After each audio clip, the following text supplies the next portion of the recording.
കളിക്കാര് ഡിസേർവിംഗ് ആയിട്ടുള്ളത് കിട്ടിയിട്ടില്ലല്ലോ എന്നൊരു വിഷമമാണ് എന്റെ മനസ്സിലുള്ളത്. അത്ര നല്ല കളിക്കാരാണ്, അതത്ര എഫേർട്സ് ഇടുന്നുണ്ട്. അവർ നമ്മള് ഒരിക്കലും ഈ സ്റ്റേജിൽ നിൽക്കേണ്ട കളിക്കാരല്ല, അത് ഈ സ്റ്റേജിൽ നിൽക്കേണ്ട ടീമും അല്ല. നമ്മള് ഹൈ ലെവലില് നമ്മുടെ എന്താ പറയാ ഒന്നോടെ 3-4 സാധനങ്ങൾ നിൽക്കുന്ന ടീമാണ്.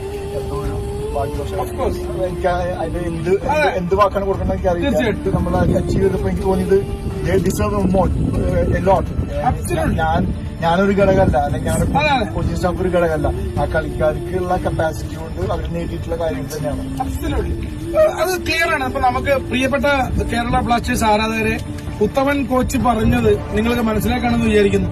പെപ്രയും ലൂണയും ഹിമിനസും നോവയും ഒക്കെ അടങ്ങുന്ന ഇന്നത്തെ കേരള ബ്ലാസ്റ്റേഴ്സ് ടീം ഇതിലും മേലെ അവർ ഡിസർവ് ചെയ്യുന്നു. അബ്സല്യൂട്ട്ലി, അതിലൊരു തർക്കവുമില്ല.